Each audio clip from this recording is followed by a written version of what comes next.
வணக்கம். இப்போ நம்ம வந்து சிக்கனை வந்து கிரேவி செய்ய போகிறோம். இப்போ இந்த சிக்கன் கிரேவி செய்கிறதுக்கு வந்து நம்ம முதல்ல வந்து சிக்கனெல்லாம் நல்லா கழுவி எடுத்து வச்சுக்கினேன். இஞ்சி பூண்டு பேஸ்ட்டெல்லாம் ரெடி பண்ணி வச்சுக்கிட்டு வெங்காயம் தக்காளியெல்லாம் அரிஞ்சு வச்சுக்கணும். இப்போ வந்து பூப்பட்டை கிராம்பு வந்து முதல்ல எண்ணெய் வானலில் கொஞ்சமாக எண்ணெயை ஊற்றி காய வச்சுட்டு காயிட்டோன்னு சொல்லிவிட்டு பட்டை கிராம்பு ஏலக்காய் கொஞ்சமாக போட்டு வெடிக்கிட்டோன்னு இந்த சிக்கனை போட்டு ஒரு வதக்கணும். இந்த பட்டை வாங்கின்னு வரோன்னு வச்சுக்கோங்களேன். நல்லா இதை நம்ம இந்த ஊண்டு வாயில் போட்டு பார்த்தாலே தெரியும். இது ஒரிஜினல் பட்டைனா இனிப்பாக இருக்குது, நல்லா சாப்பிட்றதுக்கு. அதே அப்படியே மோந்து பார்த்தாலும் நல்லா வாசனையாக இருக்குது. இதுதான் ஒரிஜினல் பட்டை. ஃபஸ்ட்டு கிராம்பு போட்டுப்போம்.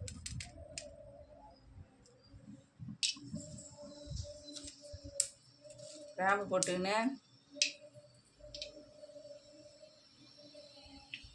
இந்த பட்டையை போட்டுக்குவோம்.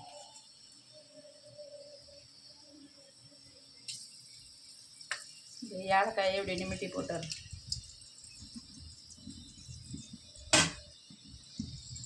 வெடிக்கட்டும்னு சொல்லிட்டு சிக்கனை எடுத்து போட்டார்.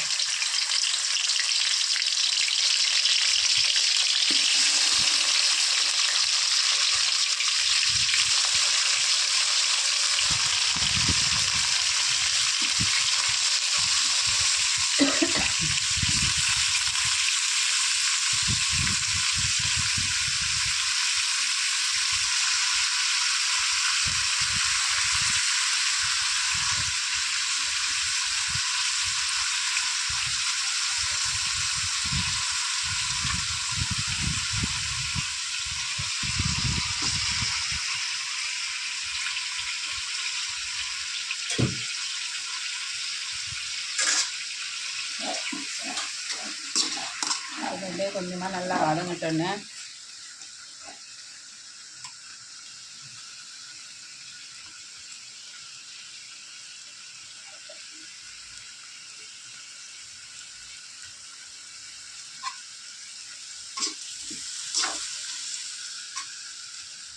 மிளகா பொடி போட போகிறேன். இது எங்கள் வீட்டிலே அரைச்ச மிளகா பொடி.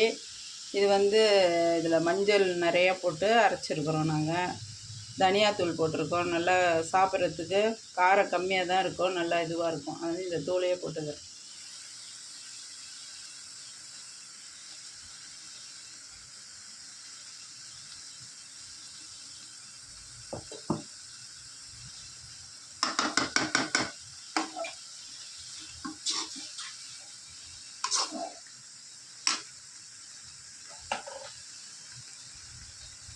உப்பு கொஞ்சமாக போட்டுக்கிறேன். இப்போ நல்லா இதை வதக்கி விடணும். வதங்கிட்டு இஞ்சி பூண்டுலாம் நான் நசுக்கியே போட போகிறேன். அரைக்கடை நசுக்கி தான் போட போகிறேன்.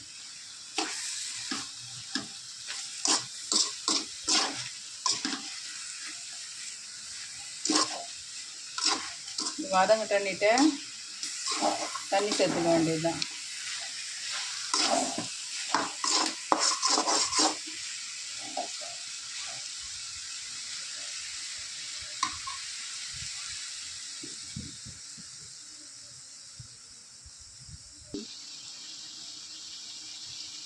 இப்போ வந்து நல்லா வந்து கறி வந்து வதங்கிருக்குது. இந்த நேரத்தில் நம்ம கொஞ்சம் தண்ணி சேர்த்துக்கலாம்.